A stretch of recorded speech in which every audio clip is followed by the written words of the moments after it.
two guys? I think that, you know, like I said, we've become closer than friends. You know, I mean, we're like brothers, really. I mean, we've known each other since 6th grade, and we've.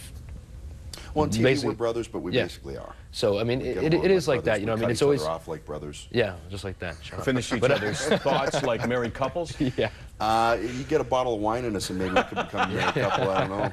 Well, fortunately, this is a dry set, so that's not going to happen. So tell me about your breakup then in the WWE. I know that you had been approached by Vince for a while, where he was asking you to do it, and you guys hesitated. We wanted to do it at the right time, and like anything, you know, we didn't want it to be stale. We had a good thing going, and I think we really helped each other as far as coming out of our shells, creating a character for ourselves, feeling comfortable talking in the ring and stuff like that. And but on the other side of that, like I said, you don't want to become stale. Where it's okay, we've seen the act a million times, and like I said, it was so good what we had, and we just wanted people to remember it as a good thing, that we wanted to kind of bow out with it when the time was right.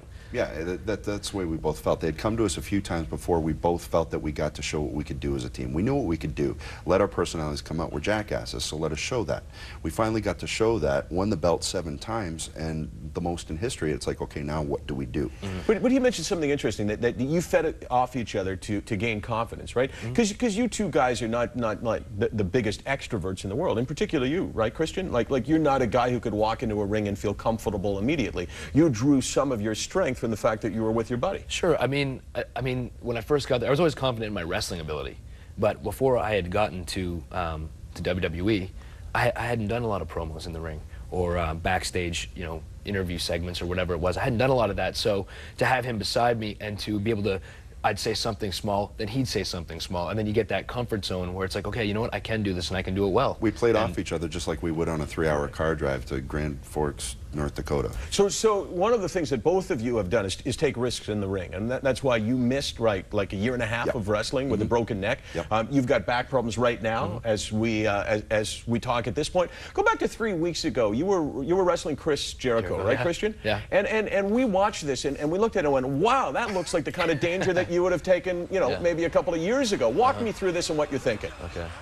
Well, here I'm charging out. I'm about to get a shoulder in the stomach there, backdrop. Yikes. And yeah, that actually. You're a dumbass. I didn't mean for that. Sorry, what'd you say? He's a dumbass. Nope. You know what it was? I was in the back and I jumped on. What's he doing? You know, one of those deals. It was one of those moments. Same when Lita dove through and landed on her head. What happened there actually was when I was getting backdropped over, and I knew I wanted it to be high. And then when I got up there, I was like, well, should I just take this straight down or should I flip over to my back? And by the time, I didn't realize how fast I was going, so by the time I was trying to decide, it was too late. I'd come down, you know, kind of awkward, but luckily knocked the wind out of me a little bit, but it wasn't too bad. It could have been a lot worse. Terrific show relating to two guys who have related to each other on so many different levels. Let me ask you this: do you miss tables, ladders, and chairs? Those matches? Not at all. Really? No, I don't miss them at all, and I don't plan on ever doing them again. It's how we made our name, and at the time felt we needed to do it that way. Yeah, yikes. Felt we needed to do that to get noticed, but I think it's definitely taken a toll on all 6 guys involved. But that's what we felt we needed to do. You know, some guys can do it posing.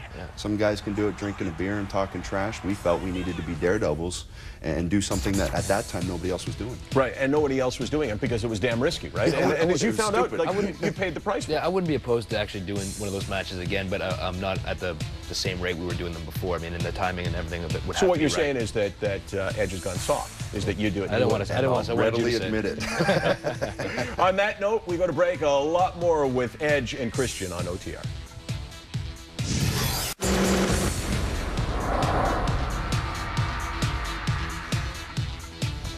OTR with Edge and Christian, 2 guys who have suffered debilitating injuries, right, through the risks that you have taken in the ring. But one thing I can say here is that you both appear to be very mentally healthy. Yeah, and plus it hasn't affected my good looks at all either, so. You got to start off with good looks to have them affected. Yeah, that's true. So what you're saying hasn't affected it, but that's not saying where you were. There you go. But mentally, you know, I see two guys as being normal guys. You know, you talk about life, you have a job, you have an idea and an instinct of how your job relates to your life. Have you helped each other stay mentally healthy? I think so. I think we've helped keep each other grounded, as well as our family and the other friends that we surround What does ourselves that mean, with. keep each other grounded?